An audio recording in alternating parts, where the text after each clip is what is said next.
ከወይኒ ጋር ቀላቅለው ዳግመኛ ወደ ሆስፒታል ላትሄዱ ትችላላችሁ። ይህ መጠጥ በጣም ውጤታማ ከመሆኑ የተነሳ አንድ ስኒ ብቻ ኩላሊታችሁን ያጸዳል። የበሽታ መከላከል ስርዓታችሁንም ያጠናክራል። ጉበታችሁንም ከመርዝ ያጸዳል። የምግብ መፈጨት ችግሮችን በሙሉ ያስወግዳል። እንዲሁም በሰውነት ውስጥ ያለን አጠቃላይ እብጠትን ይቀንሳል። አዘገጃጀቱ ይህንን ይመስላል። በመጀመሪያ 2 ሎሚዎች ያስፈልጉናል። ወደ ትናንሽ ቁርጥራጮች እንቆርጣቸዋለን። አሁን 4 ፍሬ ነጭ ሽንኩርት እንጠቀማለን። በምስሉ ላይ እንደሚታየው እንቆርጣቸዋለን። ከዚያም 1 የሻይ ማንኪያ እርድና 1 ቁንጥጫ ቁንዶ በርበሬ መጨመር አለብን። ይህም የእርድን በሰውነት ውስጥ የመመጠጥ ጥቅም በ2000% በመጨመር ኃይለኛና ጸረ ብግነት መጠጥ እንዲሆን ያደርገዋል። በድስት ውስጥ አሁን ካዘጋጀናቸው ግብአቶች ጋር ግማሽ ሊትር ውሃ እንጨምራለን። በከፍተኛ ሙቀት ላይ በማድረግ ለ10 ደቂቃ ከፈላ በኋላ ውህዱን እናጠለዋለን። እንዴት እንውሰደው? በየቀኑ 1 ሲኒ ከዚህ መጠጥ በባዶ ሆድ ለ2 ሳምንታት ይጠጡ። ለጣፋጭነት 1 ሻይ ማንኪያ ማር መጨመር ይችላሉ። ከ2 ሳምንት በኋላ ኩላሊታችሁ እንደ አዲስ ይሆናል። የምግብ መፈጨት ስርዓታችሁን በሙሉ ከመርዝ ታጸዳላችሁ እና ሁሉም የሰውነት ክፍሎቻችሁ ሙሉ በሙሉ ተስማምተው ይሰራሉ። ይህንን ውህድ ከወደዱት ብዙ ፎሎ ያድርጉ። ነጭ ሽንኩርትን ከሎሚ ጋር ወደ ሆስፒታል ላትሄዱ ትችላላችሁ። ይህ መጠጥ እንግዲህ የእግዚአብሔር ልጆች ሁላችሁም የትምህርታችን መነሻ ኃይለ ቃሉን እንደሰማችሁት ነው እና የክርስትና ሃይማኖት መሰረቱ ፍቅር ነው የሚለው። ፍቅር የክርስትና ሃይማኖት መሰረት ነው ሲባል ከምን ተነስቶ ነው ይሄ ሊሆን የሚችለው የሚለውን እንግዲህ ሁላችንም አብረን የምንመለከተው። ይህንን ኃይለ ቃል ጌታችን አምላካችን ኢየሱስ ክርስቶስ በኢየሩሳሌም አውራጃ እየተዘዋወረ ወንጌልን በሚያስተምርበት ጊዜ በማቴዎስ ወንጌል ምዕራፍ 22 ቁጥር 37 ላይ ያለውን ኃይለ ቃል ስንመለከት እንዲህ የሚል ቃል እናገኛለን። ቃሉ እንዲህ ይላል፣ አምላክህን በፍጹም ልብህ፣ በፍጹም ነፍስህ፣ በፍጹም ሐሳብህ ውደደው ይላል። አያችሁ እንግዲህ ይህንን ኃይለ ቃል የተናገረው ጌታችን አምላካችን ኢየሱስ ክርስቶስ ነው። ይህንን ኃይለ ቃል እሱ ደገመው እንጂ ቀድሞ በሙሴ ዘመን እግዚአብሔር አብ ለሙሴ ነግሮታል። ሙሴም ለአባቶቻችን ለእስራኤል አስተምሮታል ይህንን ኃይለ ቃል። እንግዲህ ኃይለ ቃሉ ሙሴ እንደተናገረው በኦሪት ዘዳግም ምዕራፍ 6 ቁጥር 5 ላይ ያለውን ኃይለ ቃል ስንመለከት እዛ ላይ እናገኘዋለን። ጌታችን አምላካችን ኢየሱስ ክርስቶስም ይህንን ቃል ደገመው። ቀድሞ እግዚአብሔር ሳይታይ ለሙሴ እንደነገረው ሁሉ ቀድሞ ለሙሴ የነገረው የእግዚአብሔር ቃል ደግሞ አሁን በስጋ ተገልጦ በስጋ እየታየ ይህንን ቃል አስተማረ። ምን አለ? ጌታ አምላክህን በፍጹም ልብህ፣ በፍጹም ነፍስህ፣ በፍጹም ሐሳብህ ውደደው አለ። እንግዲህ ታላቂቱና የመጀመሪያይቱ ትእዛዝ ይህች ናት። አያችሁት? የመጀመሪያ ከትእዛዙ ሁሉ የምትበልጥ ከትእዛዛቱ ሁሉ የምትቀድም ከሕጉ ሁሉ የላቀች ታላቂቱ ሕግ ይህች ናት አለው። ይህንን ያለው ለማን ነው ብትሉ ጌታችን አምላካችን ኢየሱስ ክርስቶስ ወንጌልን በሚያስተምርበት ጊዜ እንግዲህ ፈሪሳውያን፣ ሰዱቃውያን፣ አይሁድ ሁሉም የሚከታተሉት ዕውቀቱን ለመቅሰም ጥበቡን ለመውረስ ከእግዚአብሔር የታደለልን የተሰጠን ሀብትና ጸጋ ነው ብለው ጸጋነቱን በረከቱን ለማግኘት ሳይሆን ለፈተና ይከታተሉት ነበረ። ለፈተና እሱን ጠልፈው የሚጥሉበትን መንገድ ነበር ሁልጊዜ የሚያዘጋጁት። የሚያስቡትም ይሄ ነበረ። ስለዚህ ከፈሪሳውያን ከሰዱቃውያን አንዱ እነዚህ ሰዱቃውያንን ፈሪሳውያንን በሁሉ ነገር መልስ እያሳጣ ዝም እንዳሰኛቸው ተመለከተና ይህን በሰማ ጊዜ ከእነርሱ አንዱ አዋቂ የሆነው ሊፈትነው እንዲህ አለው፣ መምህር ሆይ አለው። መምህር ሆይ ከሕጉ ሁሉ ማንኛይቱ ትእዛዝ ትበልጣለች ብሎ ጠየቀው። አያችሁ፣ ጌታችን ኢየሱስ ክርስቶስም እንዲህ ብሎ መለሰለት፣ ጌታ አምላክህን እግዚአብሔርን በፍጹም ልብህ፣ በፍጹም ነፍስህ፣ በፍጹም ሐሳብህ ውደደው። ታላቂቱና የመጀመሪያይቱ ትእዛዝ ይህች ናት አለው። ሁለተኛይቱም አለ፣ ሁለተኛይቱም ደግሞ ይህችን ትመስላለች፣ እርሷም ባልንጀራህን እንደ ነፍስህ አድርገህ ውደድ የምትለው ናት። ኦሪትና ነቢያት በእነዚህ በሁለቱ ትእዛዛት ጸንተዋል አለው። አያችሁ፣ ኦሪት የሚለው የሙሴን ሕግ ነው። ነቢያት የሚለው ከሙሴ ጀምረው ነቢያት ሁሉ ስለ ክርስቶስ የተነበዩት የተናገሩትን ነው እና ነቢያትና ኦሪት በእነዚህ በሁለቱ ትእዛዛት ጸንተዋል አለው። እንግዲህ ኃይለ ቃሉን በኦሪት ዘዳግም ላይ ተጽፎ እንደምናገኘው ሙሴ እስራኤልን በሚያዝበት ሰዓት እንዲህ ብሎ ተናግሯቸዋል።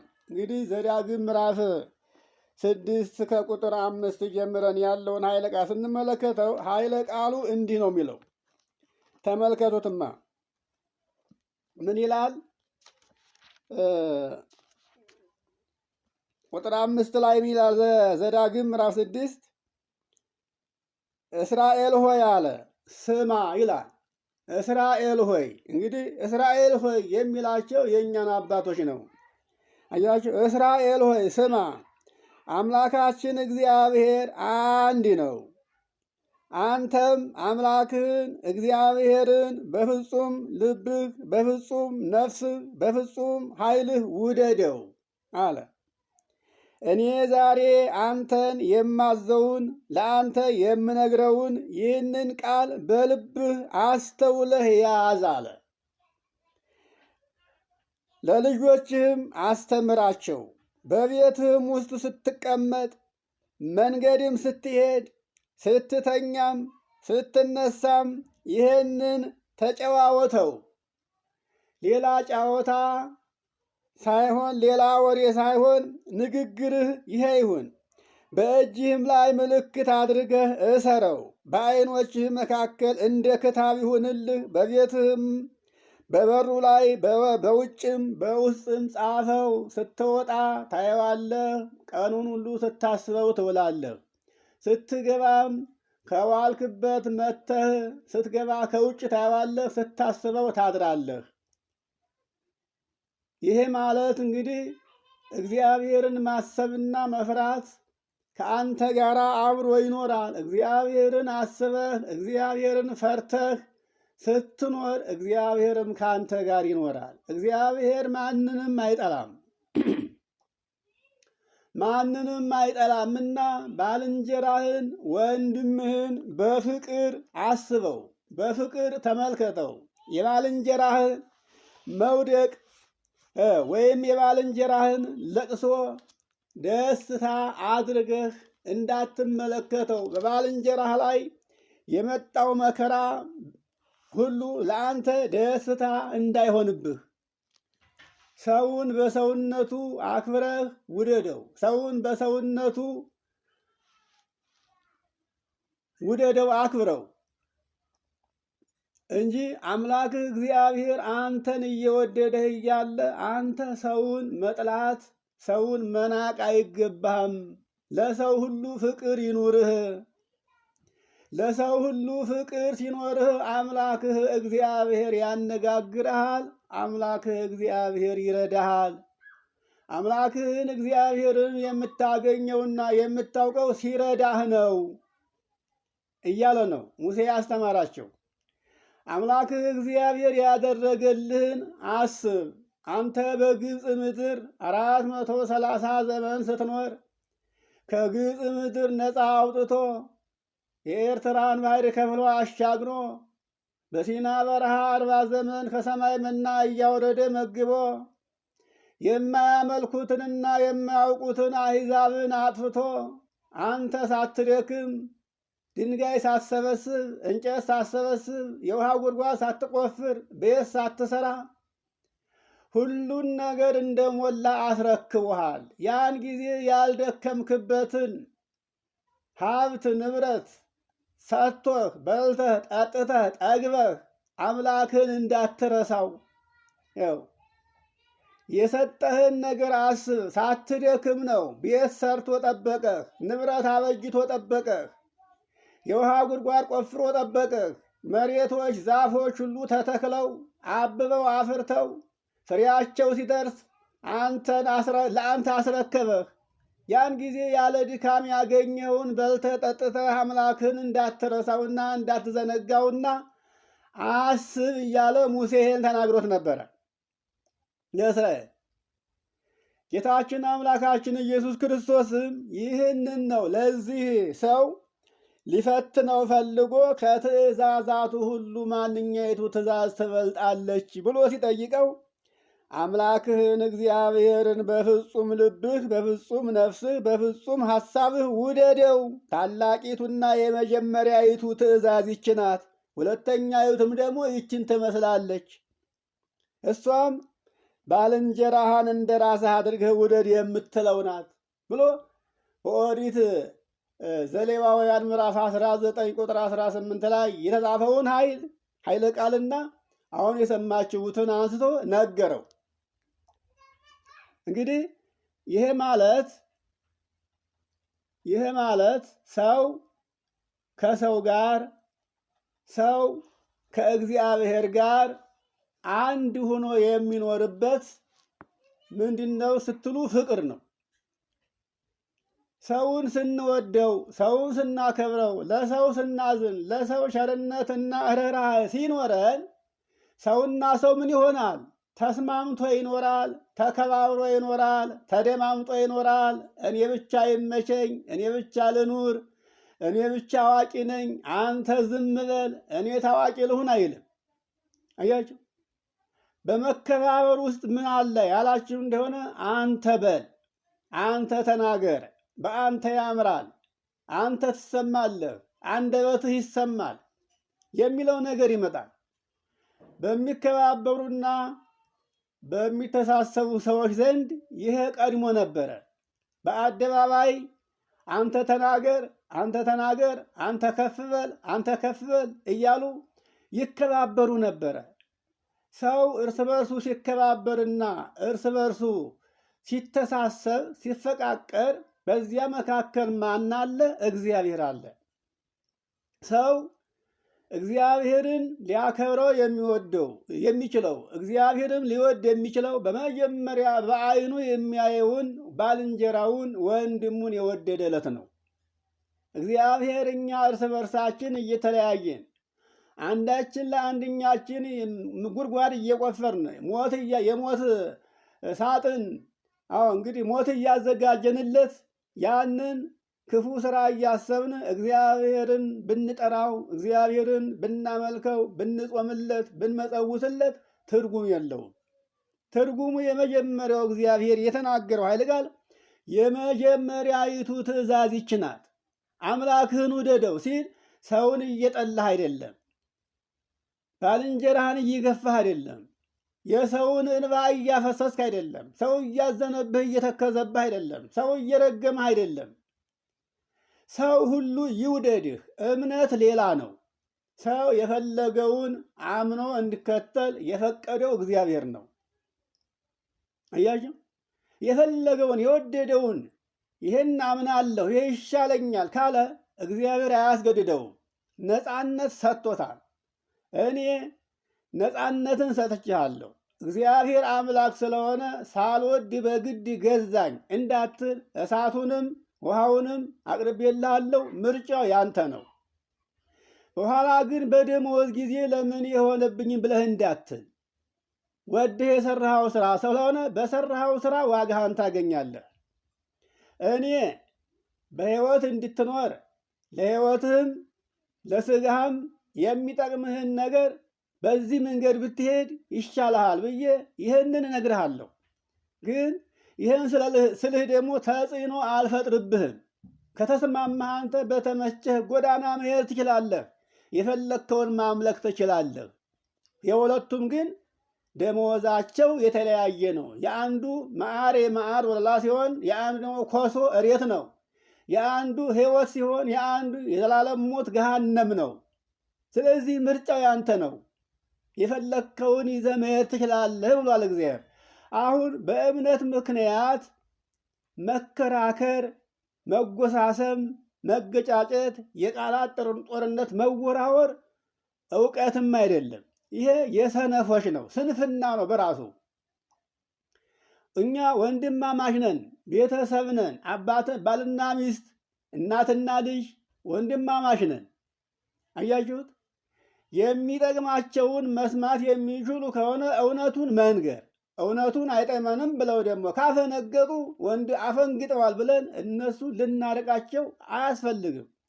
እግዚአብሔር ለሁሉ ፍቅር ነው። ሰው የሆነውም ለሁሉ ነው እንጂ ለሚወዳቸው ብቻ አይደለም። እግዚአብሔር መንግስቱን የሚያወርሰው ለሚወዳቸው ብቻ ቢሆንም ቃሉን ለሰሙት ቢሆንም ምክሩን ሰምተው ተግሳጹን አውቀው ሕሊናቸውን ገዝተው እግዚአብሔር ንጹሕ ነው እና ንጹሕ ነገር ይወዳል ብለው ንጽሕናቸውን ጠብቀው ግብራቸውን አሳምረው ለሚኖሩ መንግስቱን ያወርሳቸዋል። እንግዲህ የመጀመሪያው ሰው የአዳም ልጅ አቤል መስዋዕት ሲያቀርብ እግዚአብሔር ንጹሐ ባህሪ ነው፣ ባህሪው ንጹሕ ነው፣ የሚስማማው ንጹሕ ነገር ነውና ንጹሕ ነገር ብሎ ንጹሕ መስዋዕት አቀረበ። እግዚአብሔርም መስዋዕቱን ተቀበለለት ይላል። ይሄ ኦሪት ዘፍጥረት ላይ ያለ የመጀመሪያው ታሪክ ነው። አያችሁ ወገኖቼ፣ እና ሰውን በሰውነቱ ልናከብረውና ልንወደው ይገባል። በግብሩ ግን ልንከተለው አይገባም። ትናንትና በተማርነው ኃይለ ቃል መሰረት እንግዲህ አንደኛ ጴጥሮስ ምዕራፍ 2 ቁጥር 18 ላይ ያለውን ኃይለ ቃል መነሻ አድርገን ስንማር የሰማችሁት ቃል አለ። መታዘዝ ያለባችሁ ለምትወዷቸው ለደጋጎቹ ብቻ ሳይሆን ለማይወዷችሁና ለጠማሞቹ ለክፉዎቹም ሁሉ ታዘዙላቸው። አዎ ታዘዙላቸው ያለው እግዚአብሔር ነው። ለምን ካላችሁ እግዚአብሔር ሰውን በግብሩ ይለየዋል እንጂ ሰውን ለማዳን ሲፈልግ ለነከሌ ለነዚህ ብቻ ብሎ ወደዚህ መጥቶ ስጋን ለብሶ አልተገለጠም። ለተወሰኑት ብቻ መስቀል ላይ ውሎ መከራ አልተቀበለም። ለሁሉ መከራ ተቀብሏል። ግን መከራ የተቀበለው ለእኔ ነው ብለን ሁላችን አስበን ክርስቶስ በሄደበት ጎዳና እንድንሄድ ነው የሚያስፈልገው። ክርስቶስ ያስተማረውን ትምህርት የክርስቶስ ተከታዮች ሐዋርያት ያስተማሩትን ትምህርት ገንዘብ እንድናደርግ ነው የሚፈለገው። ሐዋርያት ገዳዮቻቸውን ይወዷቸዋል፣ እያሰሩ የሚገርፋቸውን ይጸልዩላቸዋል። ክርስቶስ በመስቀል ላይ ሆኖ ለሚሰቅሉት ሰዎች አባት ሆይ የሚሰሩትን አያውቁምና እባክህ ይቅር በላቸው ብሎ እንደለመነላቸው ሁሉ ሐዋርያትም የሚሰሩትን አያውቁምና ልቡና ስጣቸው፣ ይቅር በላቸው እያሉ ይለምኑ ነበረ። እንዳሰሩን፣ እንደገረፉን፣ እንዳሳደዱን መከራ እንዳሸከሙን ሁሉ መከራውን አሸክማቸው ብለው አልተናገሩም። ፍቅር ይሄ ነው። ስለዚህ እናንተን የሚወዳችሁ ሰው ላይኖር ይችላል። የሚጠላችሁ ሰው ብዙ ነው። የሚያሳዳችሁም ሰው ብዙ ነው። ሞታችሁንም የሚመክርላችሁ ሰው ብዙ ነው። እናንተ ግን የእግዚአብሔር ልጆች ናችሁና እንደ እግዚአብሔር አስቡ።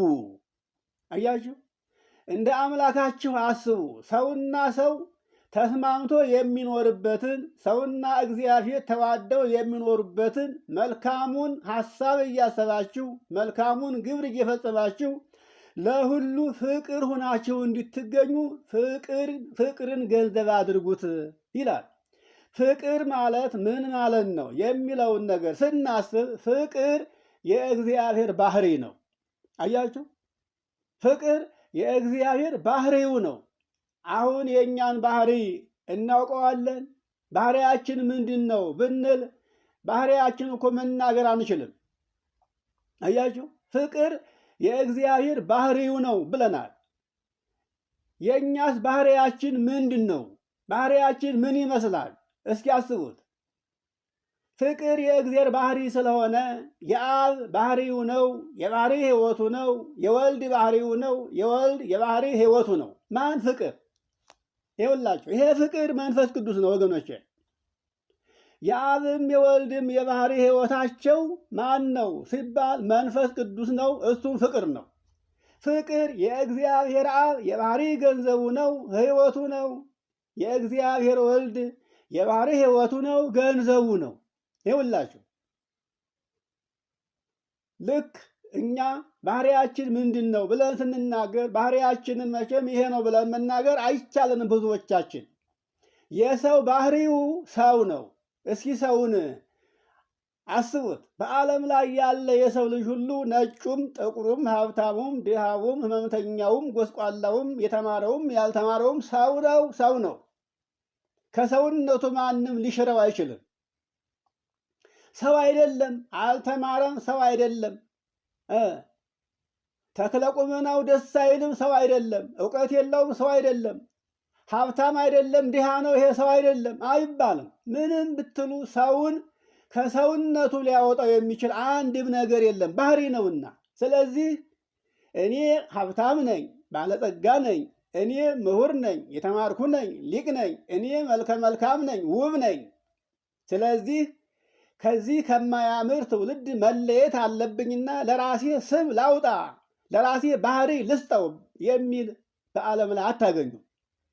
ይኸውላችሁ ባህሪ ነዋ፣ የማይከፈል ባህሪ ነው። ይዘን የተለያየ ነው። ባህሪያችን አይከፋፈልም። እንግዲህ ሰው የሚለውን ባህሪ ይዘን ሰው በሚለው ባህሪ ላይ ቁመን በመልክ እንለያያለን፣ በግብር እንለያያለን፣ በስም እንለያያለን። እንግዲህ አስቡት፣ በተክለ ቁመና እንለያያለን፣ በሰውነታችን ግዝፈት ሁሉ እንለያያለን፣ በሀሳባችን እንለያያለን። እንደ መልካችን ድምፃችን የተለያየ፣ ሀሳባችን የተለያየ ነው። አስቡ።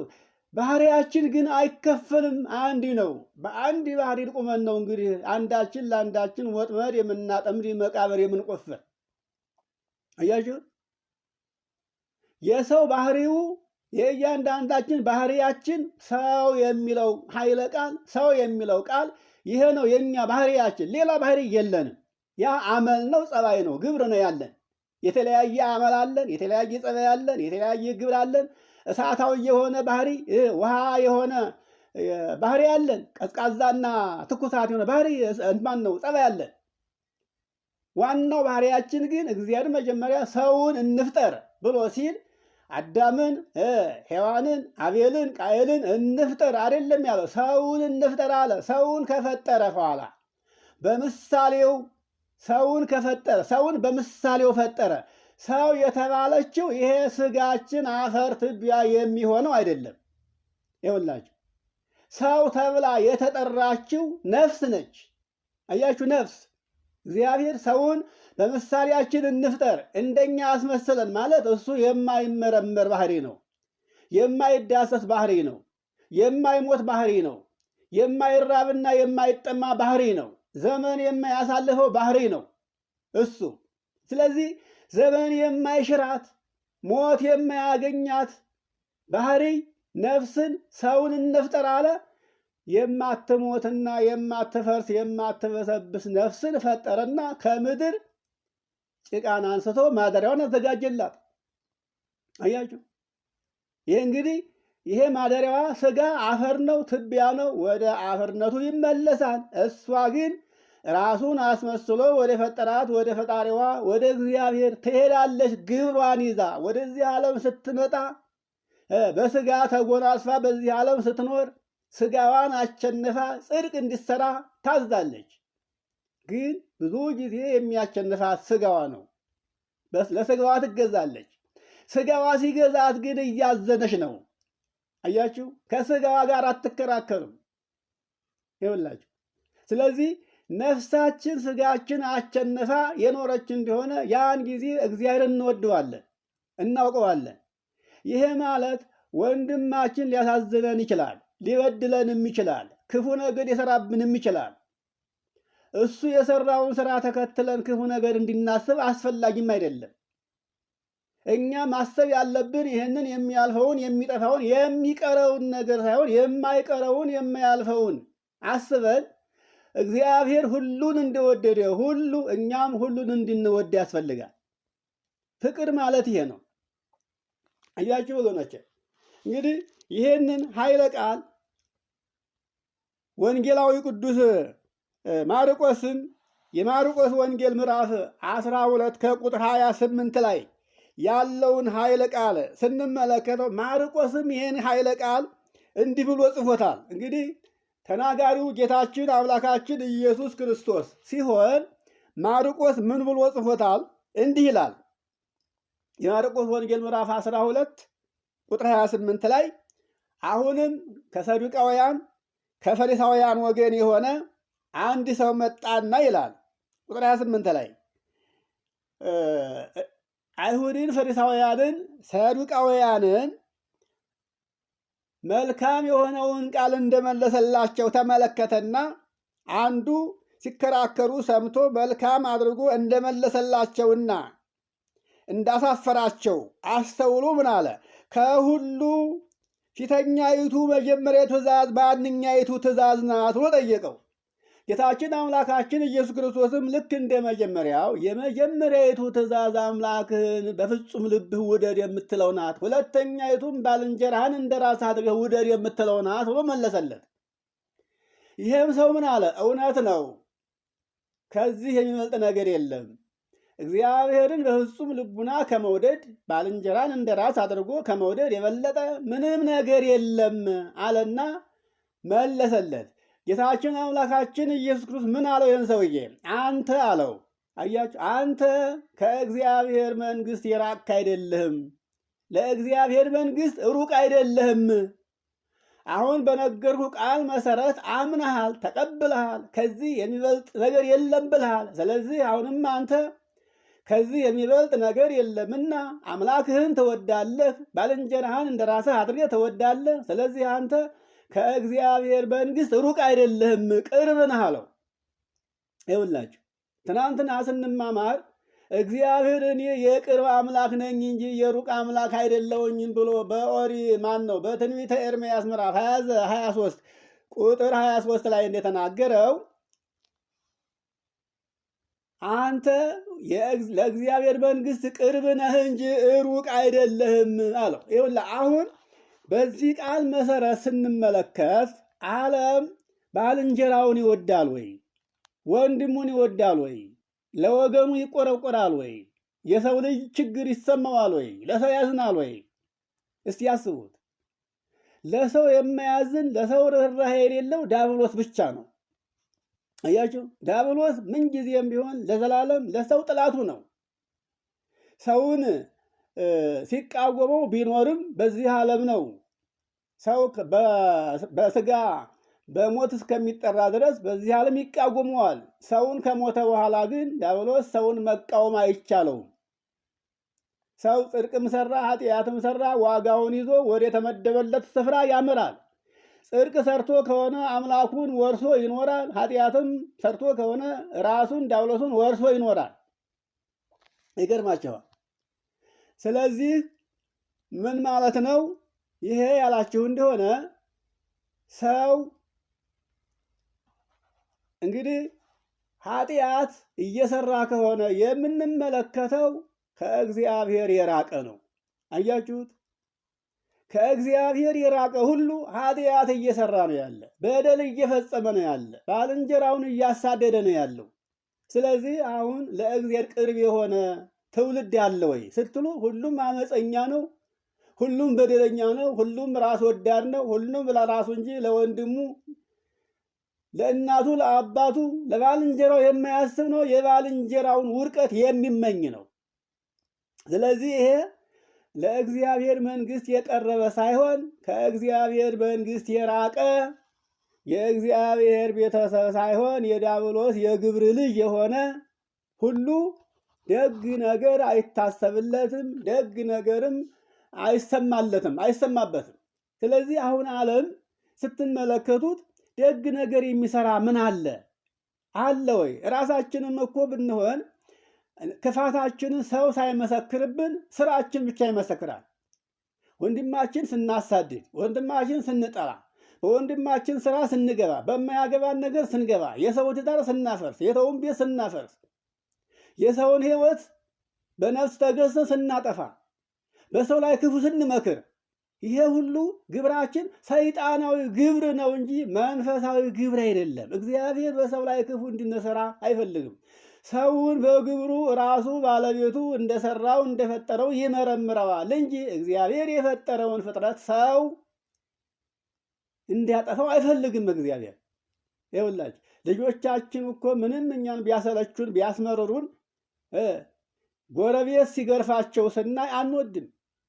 ወለናቸዋል። ልጆቻችን አይታዘዙንም፣ ባለጌዎች ናቸው፣ ያስነቅፉናል። በእነሱ ምክንያት አገር ጠልቶናል። ይኸውላችሁ የእነሱ ልጆች ናቸው እየተባልን በእነሱ ምክንያት እንወቀሳለን። ሁኖም ግን ያ ሰው ልጆቻችን ላይ ጉዳት እንዲያደርስ አንፈቅድም። እኛ ብናዝንባቸውም ብንረግማቸውም እኛው እናጠፋቸዋለን፣ እናጥፋቸው ብለን እናስባለን እንጂ የውጭ ሰው ልጆቻችንን እንዲያጠፋብን አንፈልግም። እንግዳ ክፉዎች ናቸው፣ እሰይ ደግ አድርጎልኛል የሚል የለም በልጁ ላይ። እግዚአብሔር እንደዚህ ነው። ሰው ሲከፋ ቢኖር የፈጠረው እግዚአብሔር እስከሆነ ድረስ እግዚአብሔር ስራውን አውቄ ስራውን መርምሬ ለንስሐም የሚበቃ ከሆነ ወደ ንስሐ እንድመለስ አደርገዋለሁኝ እንጂ ወደ ንስሐ እንኳ ለመመለስ ፈቃደኛ ባይሆን ዋጋውን እኔው ራሴ እከፍለዋለሁኝ እንጂ አንተ በእኔ ፍጥረት ላይ ክፉ ነገር እንድታድርግ ስልጣን የለህም ነው የሚለው እኮ እግዚአብሔር። ስልጣን የሰጣቸው ሰዎች አሉ። ስልጣን የሰጣቸው አሉ። መጀመሪያ ሕግን ስርዓትን ጠብቀው እንዲኖሩ ነገስታትን መንግስትን ሹሞላቸዋል። እናንተ መንግስታት ነገስታት እንደኔ ሆናችሁ ህዝቤ ሳይጎዳ ለህዝቤ ፍላጎቱን ሞልታችሁ ግን ፍላጎቱን እየሞላችሁ ደግሞም ለህጉ ለትእዛዙ የማይገዛውን ለህግ ተገዥ ያልሆነውን አመፀኛ የሆነውን እሱን በገንዘብም ቅጣት፣ በእስራትም ቅጣት፣ በጅራፍም ቅጡት። ይሄ ሁሉ ሆኖ ደግሞ የማይሰማ ከሆነ በሞትም ቅጡት ብሎ ስልጣን የሰጠው ለነገስታት ነው። ምክንያቱም ነገስታቱን እኔን ሆናችሁ እንደኔ ሆናችሁ መጀመሪያ ህጉን ስርዓቱን አስጠንቅቁት። በሱ ላይ ግን ሰው ጉዳት እንዳያደር እሱን የሚጠብቅ ህይወቱን የሚጠብቅ ንብረቱን ቤቱን የሚጠብቅ ጠባቂ አበጁለት ይላል። እነዚህም እንግዲህ ዓለምን የሚጠብቁ ሀገርን የሚጠብቁ ሰራዊት፣ የከተማ ጠባቂዎች ናቸው፣ ወዛደሮች ናቸው፣ ፖሊስም ናቸው እንበል። እነዚህ ታዘው ነው እኛን ሊጠብቁ።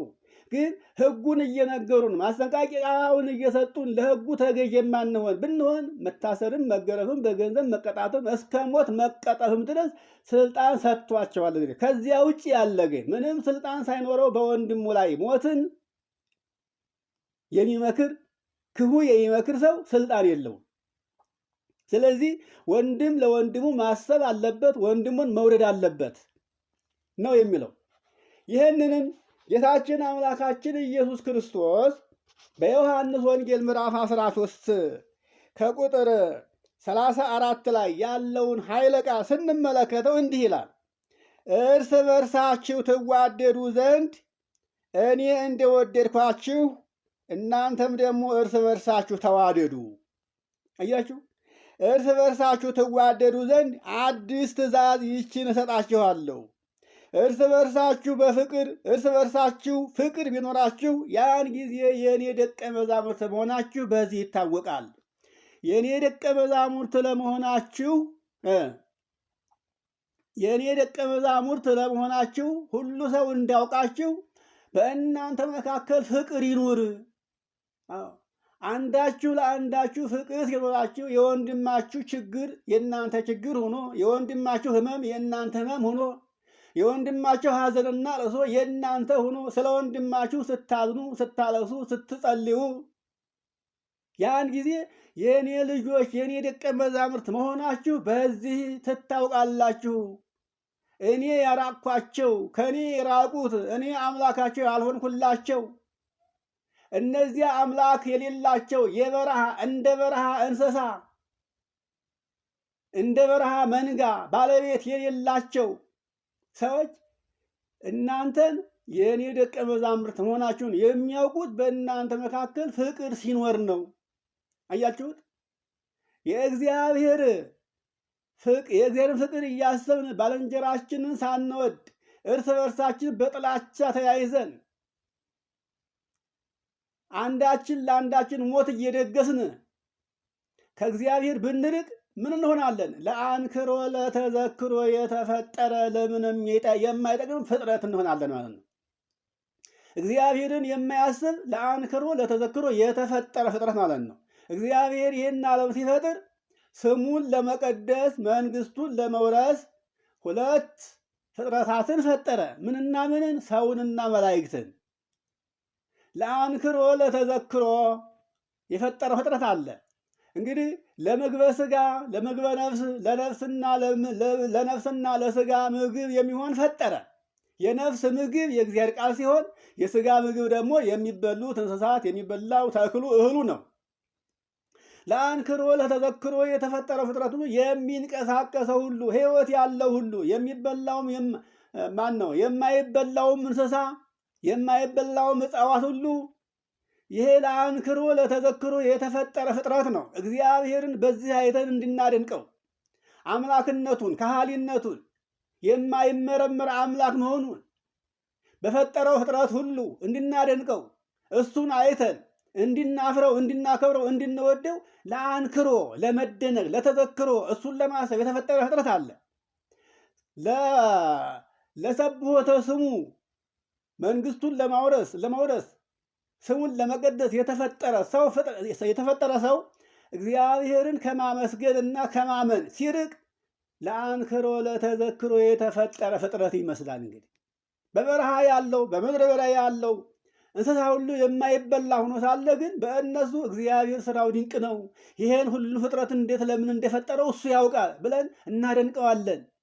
ያንንም ሰው አምላኩን የማያውቅ ከንቱን ሰው እንደዛ ነው የምንለው። ለአንክሮ ለተዘክሮ የተፈጠረ እግዚአብሔር ግሩም ነው፣ ከሰው ለይቶ እንዲያደረገው ፈቃዱን ስላልፈጸመ ቃሉን ስላልሰማ እንዲያደረገው ተብሎ እግዚአብሔር ይደነቅበታል፣ ይመሰገንበታል። እግዚአብሔርም ተናግሯል። እግዚአብሔርም ምን ተናገረ ብትሉ የማያመልኩኝን ጆሮአቸውን ለኔ የማይሰጡትን ቃሌን የማይሰሙትን በክፋት ተይዘው የዲያብሎስ ግብረ በላ ሆነው የሚኖሩትን ሁሉ እነሱን ከምድረ ገጽ አጥፍቼ እመሰገናለሁ፣ እመለካለሁ። ለሰው ሁከት ፈጣሪ የሆኑትን ሰዎች ልጆች በሕይወት እንዳይኖሩ እንስሳትን ብቻ ሳይሆን ሰውን አርደው አወራርደው ቀቅለው እስከ መብላት የሚደርሱ አራዊት የሆኑ ሰዎች አሉ እኮ ታውቃላችሁ። መቼም ዓለም ያልተሸከመችው ጉድ የለም። ዓለም ያልተሸከመችው ጉድ የለም። ይሄ ሁሉ በእግዚአብሔር እጅ ላይ ነው ያለው። እግዚአብሔር ያያል፣ ሁሉ ዝም ብሎ ይመለከታል። ይገርማቸዋል። እነዚህን ክፉዎች ከሰዎች መካከል ለይቼ አጥፍቼ እንደ ሰዶም እንደ ገሞራ እንደ ኖህ ዘመን እነዚህን በመከራ አጥፍቼ በመከራ በማጥፋቴ እመለካለሁ፣ እመሰገናለሁ። ደጋጎቹ ሰዎች እግዚአብሔር ክብርና ምስጋና ይግባው። እነዚያን አውሬዎች ሰው መሰል የሆኑ አውሬዎች ሰው ናቸው ብለን አውሬዎች ናቸው ብለን እንዳንርቃቸው፣ ሰው ናቸው ብለን ደግሞ እንዳናምናቸው ሰው መሰል የሆኑ አውሬዎችን አሳረፈን ገላገለን ብለን እናመሰግነዋለን። ክፉዎችን አጥፍቼ እመሰገናለሁ ብሏል እግዚአብሔር። አሁንም እግዚአብሔር እያጠፋ ያለው ማን እንደሆነ እንድናውቅ ያስፈልጋል። ግን የሰዎቹ ጥፋት ግን እኛን ሊያሳዝነን ያስፈልጋል። ግን እንደነሱ እንዳይፈረድብን ምን እንሁን?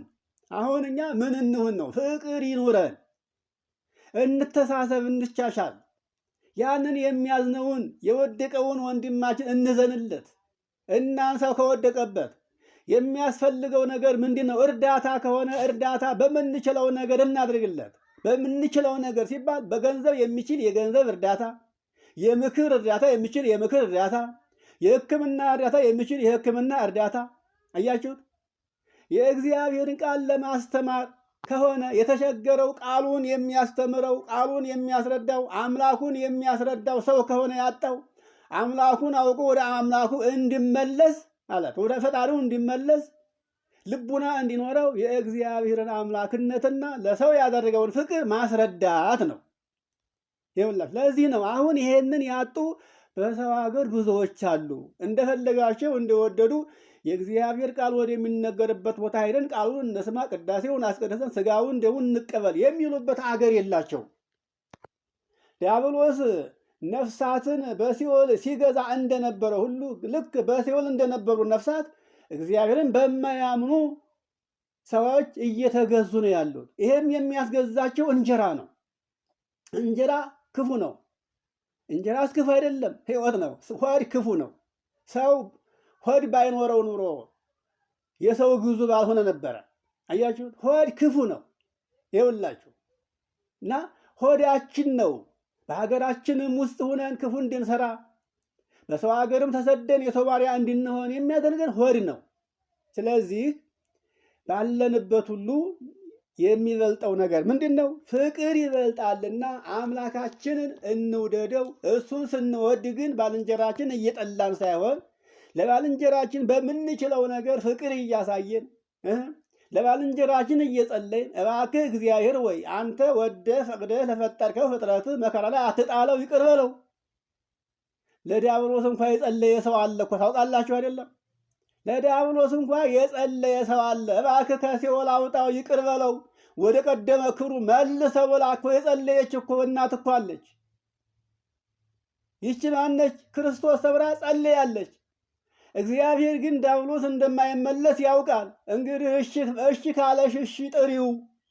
እሱ ከቶ ይቅርታን አይፈልግም እንጂ ምሕረትን አይወድም እንጂ ከተለመነሽ ከፈጣሪው ጋር ታርቆ ለመኖር ፈቃደኛ ከሆነ ጥሪው ብሏታል። ሲኦል አፋፍ ብቅ ብላ ዲያብሎስ ብላ አቆላምጣ ብጠራው የማን ደፋር ነች ብሎ ብቅ አፈፍ አድርጎ ነው ሲኦል ያወረዳት። እግዚአብሔር ግን ነጥቆ ወጣት። ይኸውላችሁ ሲኦል ወርዳለች በሕይወቷ ሳትሞት ማለት ነው። ሳትሞት በሕይወቷ ወደ ሲኦል አውርዷታል። እግዚአብሔር ግን ነጥቆ ነው ያወጣት። 3 ደቂቃን ከእሳት እንዳወጣ እሷንም ከዚያ መንጥቆ ነው የመለሳት። ይኸውላችሁ መልአኩ ቅዱስ ሚካኤል እና የኛ አባቶች እንኳን እነሱን ለመሰለ ለወንድማቸው አይደለም ለባልንጀራቸው አይደለም ለዲያብሎስ እንኳን የለመኑ ነበሩ። አዎ ዲያብሎስ ይቅርታ ካገኘ ሰውን መተናኮሉን ይተዋል፣ ሰውን አያጠምድም ብለው ያስቡ ነበር። እግዚአብሔር ግን ያዘጋጀው ዲያብሎስን ለዚያች ስለነበረ አይመልሰውም። እሱም ይቅርታን አይፈልግም። እና አባቶችና ወንድሞቼ እንግዲህ ስለ ፍቅር የምንማማረው ትምህርት ምን ይመስላል ያላችሁ እንደሆነ ክርስቶስ ያስተማረን ትምህርት ይሄንን ነው። አያችሁት? እርስ በርሳችሁ እንድትዋደዱ የማዛችሁ ትእዛዜ ይህች ናት። ራሱን ለሞት አሳልፎ ከመስጠት የበለጠ ፍቅር የለም። እናንተ ሳትወዱኝ እኔ ወድጃችሁ ለእናንተ ራሴን አሳልፌ ለሞት ሰጠሁላችሁ፣ ሞትሁላችሁ። ጠላታችሁን በሞቴ ድል አድርጌ አጠፋሁላችሁ። እናንተ አንሰራራችሁ፣ ሕያዋን ሆናችሁ ከሞት ወደ ሕይወት ከተሻገራችሁ በኋላ ግን በክፉ ሐሳብ፣ በክፉ ምኞት፣ በክፉ ግብራችሁ ተመልሳችሁ ሁለተኛ ግን እንዳትጠፉ የጥፉ ልጆች እንዳትሆኑ እያለ አስተማረ። ይህንን የሰሙት ምን ሆኑ? እሱን መስለው ሐዋርያትን ሆነው ኖሩ። ሐዋርያ ሆነው ኖሩ፣ ዓለም ዙሮ አስተማሩ። ከእነሱም በኋላ የተተኩ ሊቃውንቱ አባቶቻችን እነሱን መስለው ኖሩ። እኛ ግን ማንን መስለን እንኖር? ቃሉን ይዘን በአፋችን እንለፈልፋለን፣ እንናገራለን እንደ እውነተኛ ሐዋርያ። ይገርማቸዋል። ስንናገረውም ሆነ ስንሰማው እውነተኛ ክርስቲያን፣ እውነተኛ ሐዋርያ እንመስላለን። ግን የውሸት ነው። ክርስትናችን የውሸት ነው። ይኸውላችሁ እንግዲህ ፍቅር ሰውንና እግዚአብሔርን የሚያገናኝ አንድ አድርጎ የሚያኖር ስለሆነ ለሰው ምን ያስፈልገዋል? ፍቅር ያስፈልገዋል። ይኸውላችሁ አያችሁ፣ ፍቅር ያስፈልገናል። ሰውና እግዚአብሔር፣ ሰውና ሰው አንድ ሆነው ተባብረው ይኖሩ ዘንድ ምን ያስፈልጋቸዋል? ፍቅር ያስፈልጋቸዋል። ያለ ፍቅር ሰውና ሰው አንድ ሊሆን አይችልም። ሰውና እግዚአብሔርን አንድ ሊሆኑ አይችልም። ሰውንና እግዚአብሔርን፣ ሰውንና ሰውን አስማምቶ ሊያኖራቸው የሚችለው ፍቅር ነው። ስለዚህ እያንዳንድህ ምን ያስፈልጋል? ፍቅር ያስፈልግሃል። በልቦና ክፉ ነገር ለወንድምህ እየመከርክ ለወንድምህ ጉድጓድ እየቆፈርክ ሞቱን እያሰብክለት እሱን አጥፍተህ በሱ ንብረት ላይ አንተ ልትቆም፣ በሱ ስራ አንተ ልትገባ፣ በሱ ትዳር አንተ ልትገባ እየመከርክ አይደለም። እግዚአብሔርን የምታስበው በዚህ አይደለም። አምላክህን እግዚአብሔርን ለእኔ ያዘጋጀውን አንተ ታውቀዋለህና ሐሳቤን፣ ክፋቴን፣ ተንኮሌን፣ ቂሜን፣ በቀሌን፣ ጥላቻዬን ሁሉ ሳትመለከት ለእኔ ያሰብከውን ያዘጋጀውን እባክህ አድርግልኝ ስጠኝ ብለህ ለምነው። ልብህን ንጹሕ አድርገህ ለምነው። ለአንተ የተዘጋጀ የራስህ እድል ፈንታ እጣ ፈንታ አለህ። ስለዚህ የራስህን ከእግዚአብሔር ማግኘት ሲቻልህ የባልንጀራህን የሆነ ሁሉ አትመኝ ተብሎ በኦሪት ዘጸአት ምዕራፍ 20 ላይ ተጽፏል። ይህንን ከኦሪት ዘጸአት ምዕራፍ 20 ከቁጥር 1 እስከ ቁጥር 17 ድረስ ያለውን ስንመለከት ትእዛዛቱን ሁሉ እዛ ላይ እናገኛቸዋለን ወገኖች። ስለዚህ አሁንም ምንድን ነው? ፍቅር የእግዚአብሔር ባህሪ ነው ተብሏል። ይህንን አንደኛ ዮሐንስ ምዕራፍ 4 ከቁጥር 8 እስከ 16 ያለውን ኃይለ ቃል ስንመለከት እንዲህ ይላል። አንደኛ እንግዲህ የዮሐንስ መልእክት ነው።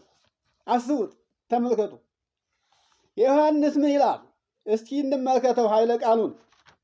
የመጀመሪያይቱ የዮሐንስ መልእክት ምዕራፍ 4 ቁጥር 8ን ስንመለከተው እንዲህ ነው የሚለው።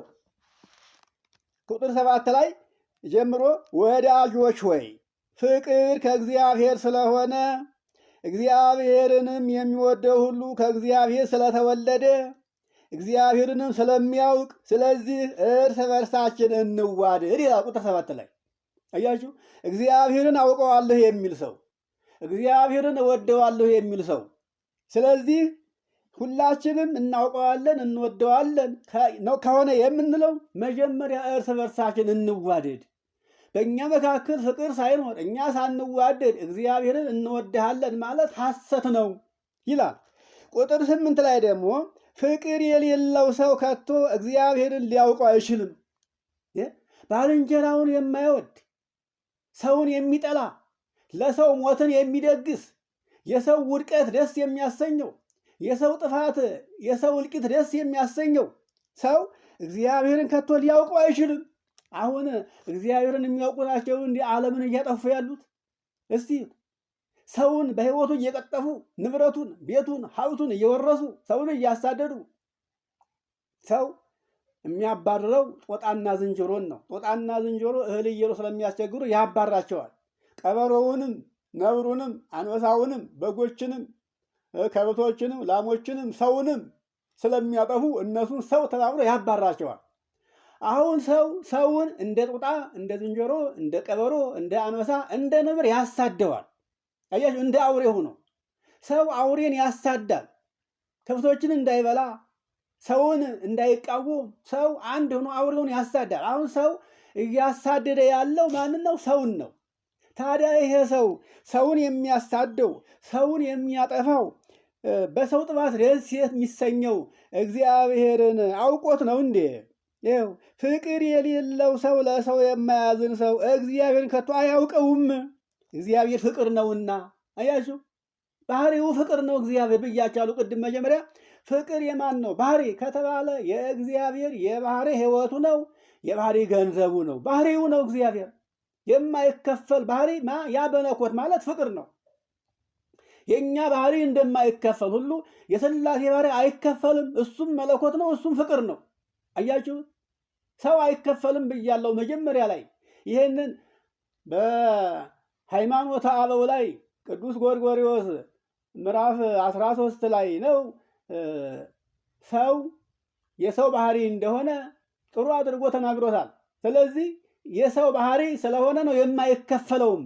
አያችሁ፣ እንክፈለው ብንል አንፈልገውም ብለን እንጣልህ ብንለው የማይጣል፣ ለእኛ ብቻ እናድርግ ብንለውም ለእኛ ብቻ ሊሆን የማይችል ባህሪ ይሄ ነው። ይሄንን ባህሪ በአንድ ባህሪ እንዳለን ስለማናውቅ ነው ሰውን የምንጠላው። ስለዚህ ይህንን ለማወቅ ምን ያስፈልጋል? ትምህርት ያስፈልጋል፣ መማር ያስፈልጋል። የእግዚአብሔርን ቃል ሌትም ቀንም ለሚያስተምሩ ሰዎች ጆሮአችን ከፍተን መስጠት ያስፈልጋል። አሁን አንባቢ በዝቷል፣ እናነባለን።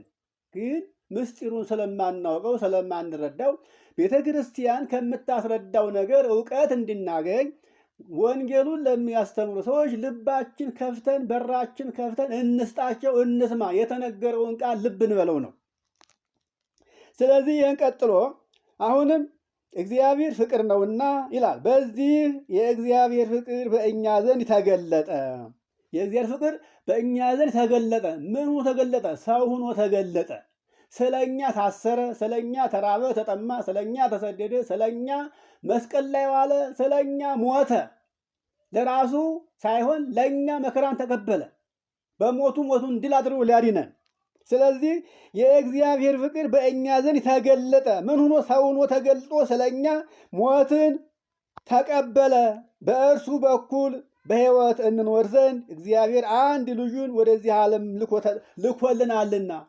ይሁላችሁ እግዚአብሔር በልጁ በኩል የዘላለም ሕይወት እንዲኖረን እንድንድን በልጁ በኩል አድኖናልና ፍቅሩ በዚህ ተገለጠ ይላል።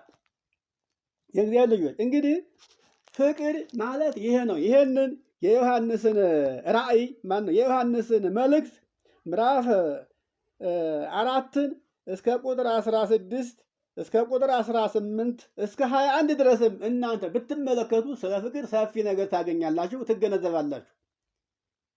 ከሁሉ በፊት ፍቅር ይኖረን። ፍቅር ካለን እኛ ስለ እንጀራ አያስጨንቀንም። ይኸውላችሁ ዛሬ እንጀራ እየናፈቀን ርቦን ጠምቶን ያለን ሰዎች ፍቅር ቢኖረን ኑሮ እግዚአብሔር ያበላን ነበረ። አያችሁ፣ ያበላን ያለብሰን ነበረ። የምንወደውን ሰው ምሳ እንደምንጋብዘው እና ዛሬ ከኔ ጋር ምሳ በላ እንደምንለው የምንወደውን ሰው እኮ የምንጋብዘው እንጂ የማንወደውን ሰው እኮ አንጋብዘውም።